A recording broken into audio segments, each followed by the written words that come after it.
Merci de nous rejoindre pour le 20h sur la télévision togolaise. En voici les titres. Selon un nouveau rapport de la Banque mondiale, l'économie africaine connaît une embellie depuis cette année 2017. Un document qui propose également des mesures pour soutenir la croissance dans les pays du continent. L'agriculture togolaise nécessite du financement pour booster encore plus l'économie du pays. Et pour cela, les partenaires financiers sont conviés depuis hier à découvrir l'agriculture du Togo et surtout les potentialités inexploitées.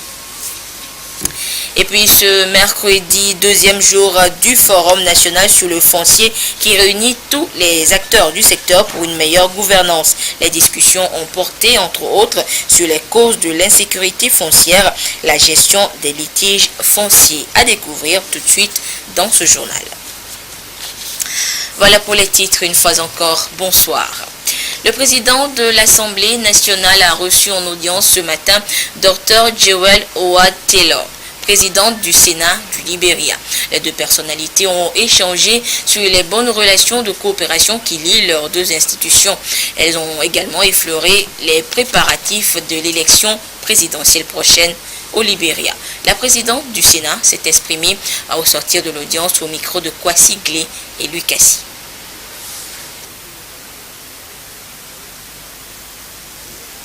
We are members of ECOWAS. Our country, Liberia, forms a part of the ECOWAS countries.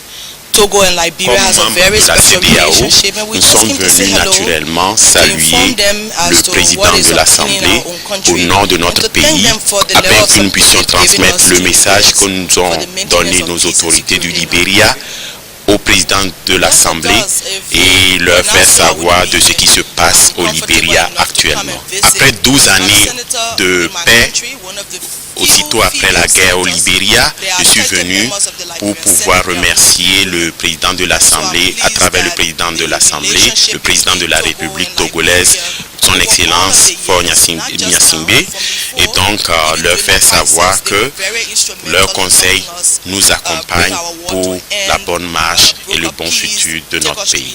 And to thank them for the level of support they've given us through the years for the maintenance of peace and security in our country. Toujours dans l'actualité à l'Assemblée nationale, les parlementaires membres des commissions des lois et des relations extérieures sont en session de formation. Une formation organisée par le Comité international de la Croix-Rouge qui servira de cadre d'échange, de partage et d'information sur les procédures de ratification des traités du droit international humanitaire. Pour ces parlementaires, l'occasion sera de toucher du doigt les difficultés et handicaps de la ratification des traités visant à soulager les souffrances des victimes des conflits. Kwasi Glé, Lucassi, Christine Petit-Kialodé.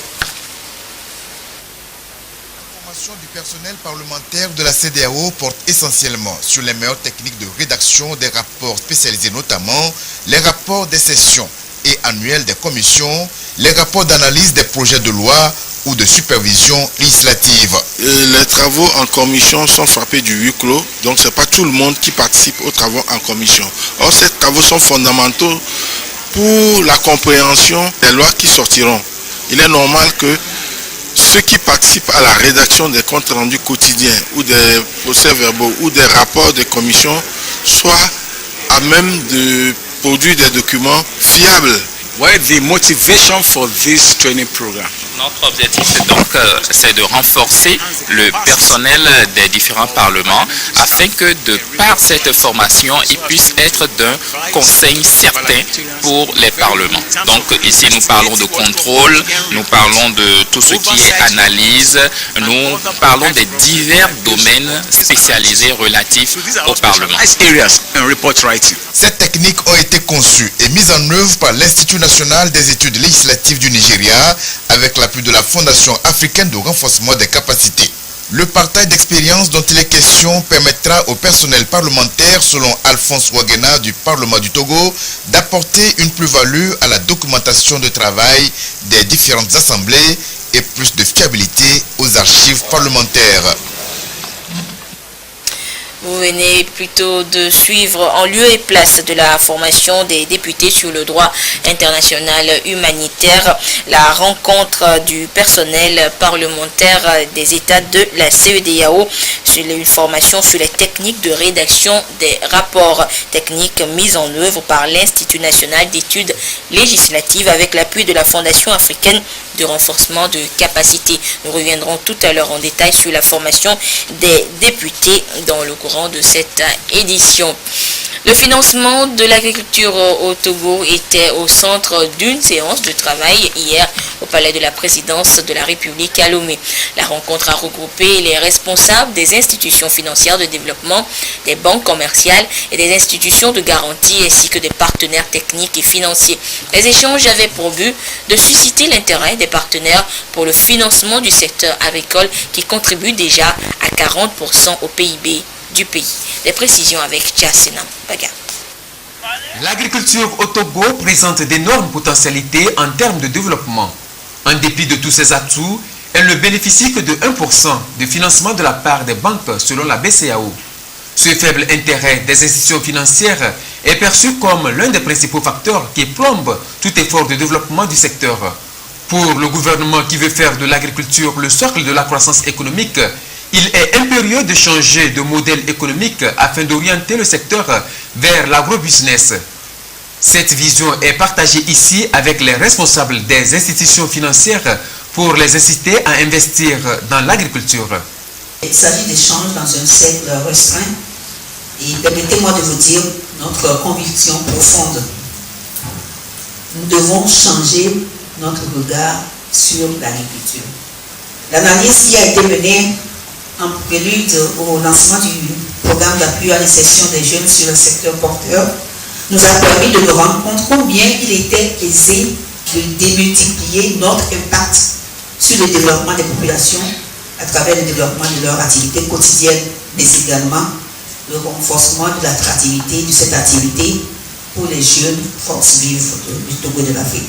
Aujourd'hui, nous avons des exemples concrets de réussite qui sont encourageants et que je vous invite à regarder de près afin d'être partie prenante dans le changement de paradigme que nous sommes en train d'observer. Notre ambition est relativement simple. Vous amenez à considérer le secteur agricole comme un secteur prioritaire à financer en intégrant naturellement les moyens que vous connaissez très bien pour atténuer les risques.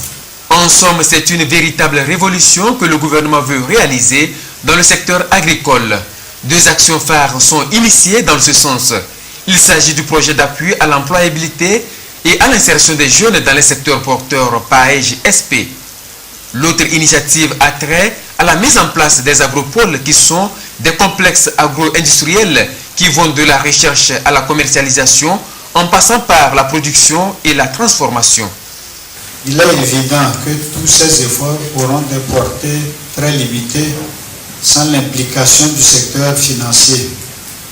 Mesdames et messieurs, les dirigeants des banques et institutions de garantie, la cartographie telle que présentée montre qu'il y a de la place pour l'investissement privé et le gouvernement désire que les banques commerciales et les institutions de financement de la place l'accompagnent davantage dans son effort et qu'elles occupent ces institutions financières, qu'elles occupent pleinement la place qui est la leur pour le financement du secteur. Nous devons à présent travailler à mettre en place une feuille de route pour lever les goulots d'étranglement et favoriser l'investissement du secteur financier.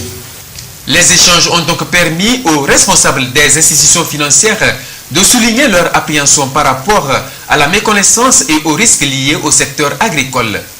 Nous avons rassuré les banques commerciales que la Banque africaine de développement sera à leur côté pour lever le gros avec le gouvernement, le gros d'étranglement, mais surtout pour les rassurer sur les questions de garantie.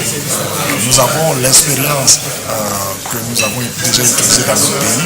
Nous allons essayer de les mettre aussi en pratique au Togo pour que toutes les parties prenantes du financement du secteur agricole soient à l'aise pour faire ce financement. Nous entendons à très haut niveau des responsables de l'État s'impliquer à ce niveau et nous parler de l'existence de plans stratégiques à ce niveau. Nous pensons que c'est un déclic. En tout cas, les banques ont été sensibilisées à la chose. Il faudrait que, je dirais que la réflexion soit maintenue et que cette réflexion se traduise par des actes concrets avec des évaluations périodiques pour nous permettre d'arriver à atteindre les objectifs qui ont été fixés. Ensemble, nous avons convenu de lever les contraintes, d'approfondir les discussions pour que nous parvenions à contribuer de façon significative à ce secteur le plus important de notre économie nationale. Avec désormais le programme national d'investissement et de sécurité alimentaire et nutritionnelle PNIASAN, le Togo ambitionne un taux de croissance annuel de 10%. Ce nouveau cap fixé par les plus hautes autorités togolaises privilégie une forte implication du secteur privé et des apports de capitaux des banques commerciales de la place. Agriculture encore, sachez que des femmes responsables des unités de transformation des produits agricoles de la partie septentrionale du pays reçoivent une formation à Kara. Elles se forment donc en marketing, promotion des produits et financement des chaînes de valeur. Et c'est une initiative du gouvernement togolais. Depuis Kara, la correspondance de Nestor Mozo. Dans la transformation alimentaire au Togo, les femmes sont les plus impliquées. Cependant, les outils devant leur permettre de mieux tenir les unités de transformation leur font défaut. En vue d'accroître la capacité opérationnelle des responsables des unités de transformation installées dans les régions centrales, Kara et Savane, le gouvernement a programmé cette formation grâce à l'appui financier de la FAO. La formation est spécifiquement axée sur le marketing, la promotion des produits et le fonctionnement des chaînes de valeur. Les femmes que nous sommes en train de former ont été sélectionnées sur la base d'un état des lieux qui nous a permis de recenser les principales unités qui opèrent dans le domaine de la transformation des produits alimentaires. C'est sur la base de cet état des lieux que nous avons conçu avec les consultants que la FAO a commis les différents modules sur le marketing des produits agricoles et alimentaires. La formation va s'achever sur la présentation de ce que c'est que les plateformes multi-acteurs afin de permettre aux femmes de pouvoir connaître les fournisseurs de matières premières et les acheteurs de produits finis afin d'être plus efficaces sur leur chaîne de valeur. On va leur apprendre également l'intérêt d'avoir leurs produits exposés dans des vitrines des produits tropicaux afin de leur permettre d'être plus visibles sur le marché. Cette formation est un volet du projet d'appui aux actions des femmes en matière du respect des normes de qualité dans la transformation des produits agricoles. Elle fait suite à une autre qui a porté sur les bonnes pratiques d'hygiène et de fabrication. Dans un communiqué ce mercredi, la Haute Autorité de l'Audiovisuel et de la Communication porte à la connaissance du public que dans le cadre des concertations qu'elle a engagées avec les parties prenantes aux violations répétées des règles déontologiques et professionnelles consécutives aux attaques entre pasteurs par médias audiovisuels interposés, la RAC a consacré donc sa séance plénière de ce mercredi 19 avril 2017 à l'audition de l'évangéliste pasteur Afolabi Habib Bart. Cette séance, présidée par M. Pitan Tchala, président de la RAC, fait suite à celle du 23 février 2017, au cours de laquelle elle avait reçu M. Noël Tadegnon et Da Dédé, journaliste, et le pasteur Luc Russell Adjaro, directeur de TVision, ainsi que celle du 6 avril 2017 consacrée à M. Luc Russell Adjaro, puis au Conseil chrétien du Togo. La RAC, à ce jour, n'avait pu rencontrer l'évangéliste Afolabi, qui est, par ailleurs, directeur de publication du magazine Maranatha. L'évangéliste Afolabi a présenté ses excuses pour n'avoir pas répondu aux précédentes convocations en raison de ses activités professionnelles hors du Togo et a remis à la RAC un mémo relatif à cette crise, tout en reconnaissant s'être emporté sur les antennes de la radio Jésus vous aime JVA face à diverses attaques du pasteur Luc Russell Adjaro. Il convient de rappeler ici que le pasteur Adjaro avait prétendu répondre aux attaques dont il serait l'objet de la part de M. Afolabi. Tout comme le pasteur Luc Roussel Adjaro, l'évangéliste Afolabi Abu Bart s'est engagé à mettre un terme à cette campagne de dénigrement contre les confrères et à manifester sa disponibilité à œuvrer à la création d'une autorité qui veillera à l'éthique religieuse afin de mettre un terme à la décrédibilisation du travail des hommes de l'Église. À cet effet, l'institution de régulation des médias salue la pertinence de la création récente de la direction des cultes au ministère de l'administration territoriale.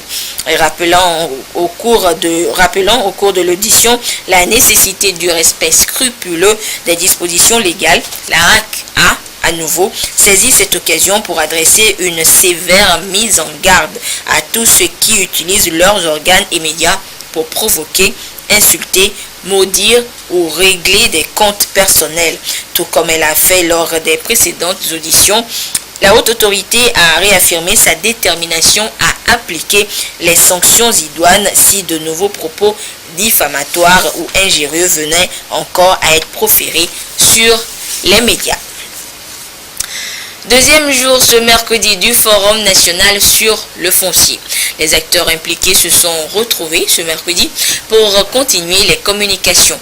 La première a porté sur les causes de l'insécurité foncière au Togo. Les experts invités ont aussi abordé les expériences de sécurisation du foncier dans d'autres pays, notamment le Rwanda, le Sénégal, le Tchad, le Maroc. Et dans la plupart de ces pays, la terre appartient à l'État qui les redistribue. Edem Sousoupo. Dans un débat franc, les acteurs de la gouvernance foncière analysent les causes de l'insécurité foncière au Togo. Le foncier a toujours été au centre des conflits entre citoyens ou entre communautés et peut compromettre dangereusement la cohésion sociale et le développement. Les causes sont multiples. La première cause, le propriétaire terrien qui est sur son espace d'héritage ancestral jouit tacitement de façon formelle de son patrimoine. Mais depuis que la terre ou le foncier a perdu son caractère indivise pour prendre le caractère de marchandise, il y a des enjeux qui s'imbriquent pour créer l'insécurité. Ces enjeux, l'acquéreur a besoin de s'installer, il compense. Le propriétaire loti, il vend. Mais parfois, il y a abus de confiance dans la collaboration. Les collectivités ont des mandataires. Parfois, le bien, le patrimoine foncier n'est pas distribué équitablement. En termes de causes juridico-judiciaires, il est stipulé que nul n'a le droit de vendre sa parcelle si elle n'est immatriculée. Le deuxième texte, c'est que nul n'a le droit de vendre une parcelle de plus de 2 lots sans un lotissement préalable. Aujourd'hui, combien utilisent ce texte? Chaque propriétaire se lève, fait son lotissement. Deuxième élément, nous avons les spéculateurs qui vont acheter les terrains ruraux, attendent que la ville approche, que le terrain prenne de la valeur. Après viabilisation, ils vendent plus cher. Tous les acteurs s'accordent sur l'urgence d'une réforme foncière et il faut, pour réussir ce chantier, assainir le secteur. Tout se fait sur la terre. Et donc, il appartient à l'État de sécuriser le foncier. Aujourd'hui, il faut énoncer ces réseaux qui sont ici et là, qui constituent des entraves au développement sur le plan foncier. C'est un réseau dans lequel il y a les praticiens du droit, que ce soit des chefs traditionnels, que ce soit des juristes véreux. Nous avons dans le Golfe aujourd'hui des problèmes fonciers. Vous verrez des familles qui n'ont pas d'habitation. Parce que il y a un conflit foncier qui les oppose. Ces familles vont aller vendre leur domaine et achètent des consciences. Il faut que tous les Togolais changent de comportement parce que quelque part, c'est comme si nous sommes tous responsables de l'insécurité foncière au Togo. Si on nous dit qu'il y a un réseau et que des personnes sont identifiées pour ce qui concerne la justice, nous disons que c'est simple. Depuis 2014, nous avons publié ce que nous appelons la directive sur l'éthique et la déontologie du magistrat. Et depuis lors, nous avons été saisis de 12 plaintes venant du garde des Sceaux, ministre de la Justice. Et sur ces 12 plaintes, nous avons retenu 10 qui sont avérées. Et donc nous avons sanctionné 2 acquittements. Alors cela veut dire que nous invitons les populations à dénoncer des cas avérés qui signalent qu'il y aurait des magistrats faisant partie de réseaux qui organisent l'insécurité foncière au Togo. La sécurisation du foncier s'impose et ici, les autres pays partagent avec le Togo leur expérience en la matière. Nous, déjà en 64, on avait une loi qu'on appelle la loi sur le domaine national. Nous avons pu récupérer 95% du territoire national qui était entre les mains des chefs traditionnels pour en faire un patrimoine de la nation sénégalaise. C'est des terres qui sont mises à la disposition des communautés. Quand vous sollicitez une terre, c'est pour un projet bien précis. Parce que vous faites un projet, vous dites par exemple je veux habiter, vous demandez la parcelle, on vous donne pour usage habitation. Si vous voulez un usage industriel, vous faites une demande à usage industriel et on vous attribue.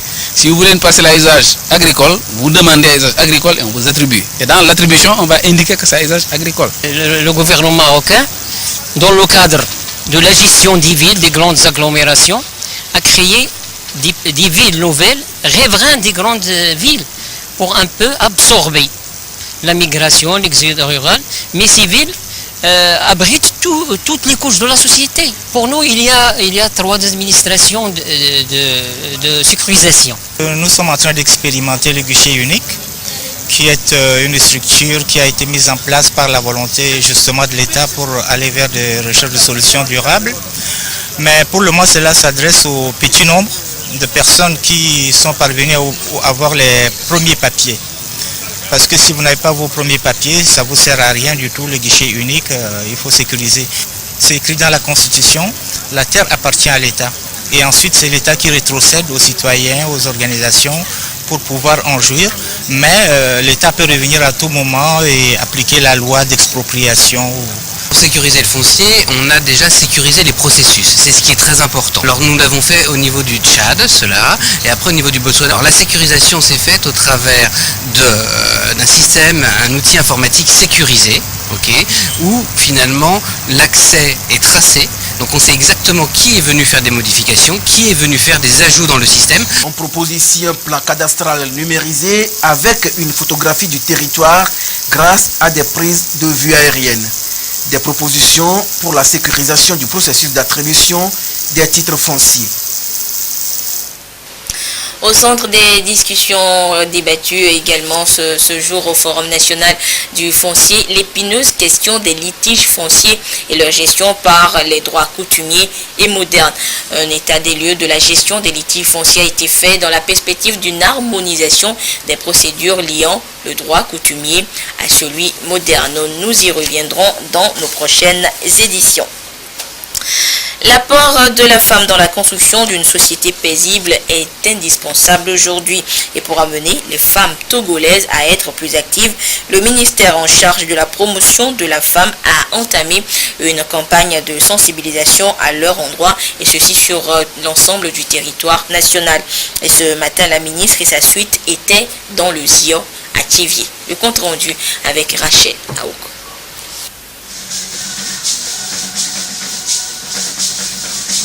Les femmes de la région maritime ont été appelées à être des artisans de la paix dans leur famille, dans leur communauté, dans leur canton et dans toute leur région pour accompagner la vision du chef de l'État, celle de faire du Togo un havre de paix où règne la cohésion sociale et la cohabitation pacifique entre diverses communautés. Nous les femmes, nous avons donc tout intérêt à être de véritables instruments de la paix.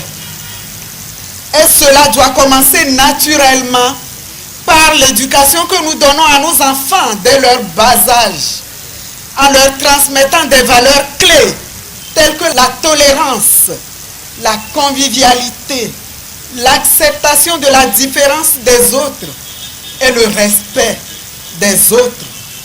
Nous devons leur transmettre les valeurs du vivre ensemble, le pardon des erreurs des autres. Ces femmes sont issues de 12 groupements féminins. Un appui leur a été octroyé au nom du chef de l'État, soit 400 000 francs par groupement pour soutenir leurs activités génératrices de revenus. L'enveloppe de 400 000 francs que l'État nous a octroyé, et nous allons le mettre en valeur. Ça constitue un fonds de base pour chaque groupement. Nous allons en faire bon usage pour que les femmes s'épanouissent, que le groupement avance pour le meilleur du pays. Cette sortie du ministère de l'Action sociale a également été bénéfique aux victimes des catastrophes naturelles. Des tôles et pointes leur ont été offertes pour réhabiliter leur habitation. Le geste ira aux sinistrés sur l'ensemble du territoire. Un don octroyé avec l'appui de la Banque mondiale à hauteur de 149 257 050 francs. La tournée de sensibilisation prendra fin le 20 avril prochain avec l'étape du Grand Lomé. Cette série de communiqués pour poursuivre ce journal, la cellule ad hoc chargée de régler les questions de cotisation ou prélèvement opérés sur le salaire de certains enseignants auxiliaires avant leur reversement dans le cadre des fonctionnaires informe tous les enseignants auxiliaires de l'intérieur du pays ayant cotisé à la Caisse nationale de sécurité sociale CNSS avant leur reversement dans le cadre des fonctionnaires à se présenter aux périodes, lieux et heures à découvrir dans le quotidien Togo Presse et d'autres informations sont également contenues dans le quotidien. Mais notez que les enseignants auxiliaires ayant débuté leur carrière à partir de juillet 2007 ne sont pas concernés par la présente opération de collecte car leur affiliation a déjà été effective à partir de cette date à la caisse de retraite du Togo. Dans un autre communiqué, la commission de l'UEMOA informe les administrations, les opérateurs économiques, les transporteurs et acteurs du transport et tous les usagers de la route que depuis le 1er février 2017, le règlement numéro 14 UEMOA du 16 décembre 2005 relatif à l'harmonisation des normes et des procédures du contrôle du gabarit, du poids, de la charge à l'essieu des véhicules lourds et de transport de marchandises est effectivement entré en application dans tous les ports de l'espace UEMOA ainsi qu'au Ghana et en Guinée.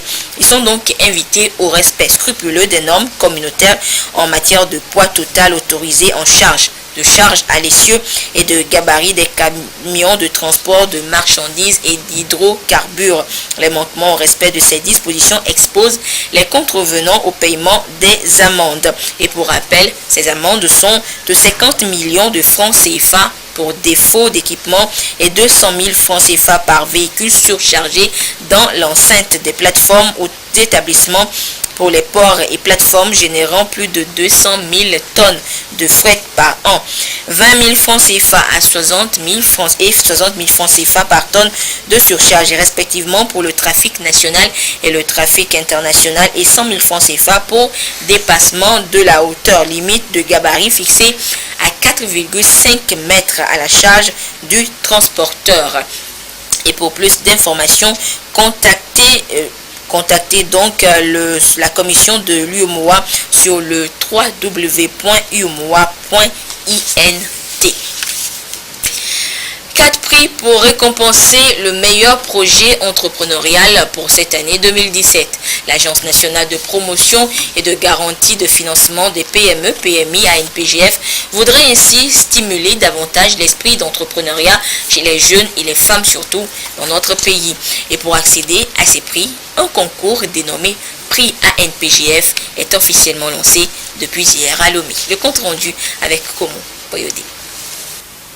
Devront émaner des secteurs productifs, mais surtout des secteurs cibles de l'ANPGF, tels l'agriculture, l'élevage, la pêche, l'industrie, l'énergie, la transformation, les services, l'éducation, les technologies de l'information et de la communication et tout projet innovant.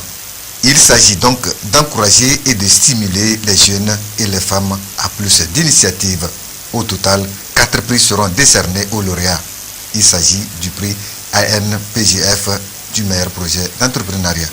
Le premier, c'est le prix ANPGF Émergence, qui va récompenser un promoteur qui a son idée d'entreprise, qui est peut-être au niveau du plan d'affaires, mais dont l'entreprise n'est pas encore créée. Dans la deuxième catégorie, nous avons le prix ANPGF Développement, qui va gratifier un promoteur dont l'entreprise a été déjà créée, mais qui a moins de 2 ans à la date de dépôt des dossiers. Nous avons aussi le prix ANPGF Développement qui va récompenser un opérateur économique dont l'entreprise existe depuis plus de 2 ans. Et enfin, le dernier prix auquel je tiens beaucoup, c'est le prix Coup de cœur ANPGF Femmes qui va récompenser l'endurance, la motivation dont font preuve certains candidats dans leur parcours de création d'entreprise. En réalité, à travers ce prix, on a voulu promouvoir, vraiment inciter les femmes, parce qu'il faut l'avouer, on n'en a pas beaucoup. Les récompenses pourront prendre la forme de prix en numéraire, d'appui financier, notamment un crédit ou une garantie financière, ou encore d'un accompagnement technique, de conseils par un réseau d'experts et de partenaires. Un appel est donc lancé à tout porteur de projet à prendre part à cette compétition dont la date limite de dépôt de dossier est fixée au 2 juin 2017. Dans un premier communiqué, la TDE informe son aimable clientèle que dans le cadre de la remise à niveau de son réseau de distribution d'eau potable, elle organise pour compter du 2 mai 2017 une vaste campagne de remplacement gratuit des compteurs bloqués ou illisibles dans la ville de Lomé et de ses environs, première étape de l'opération. À cet effet, elle invite tous les abonnés dont les compteurs sont défectueux à se rapprocher de l'agence de leur zone de résidence pour une prise en charge immédiate. Et toujours à compter du 2 mai 2017, dans un souci de favoriser un meilleur accès aux services d'eau potable, la TDE informe son aimable clientèle qu'elle offre à tous les nouveaux demandeurs de branchement sur toute l'étendue du territoire la possibilité d'étaler le règlement des frais de branchement sur plusieurs mois jusqu'au 31 décembre 2017, date butoir de clôture des règlements. Les personnes intéressées par cette offre sont invitées à se rapprocher de l'agence de leur zone de résidence pour les formalités à remplir. La date du 2 mai 2017 a également retenu pour que des facilités de règlement aux abonnés qui ont des arriérés de factures d'eau et dont les compteurs d'eau ont été déposés ou suspendus pour leur permettre de prendre leur branchement. Les abonnés concernés par cette disposition sont donc invités à se rapprocher eux aussi de l'agence de leur zone de résidence pour les formalités à remplir. Et voilà, c'est sur ces bonnes nouvelles pour les abonnés de la TDE que se referme cette édition. Merci à vous qui nous avez suivis. Excellente suite de nos programmes. Au revoir.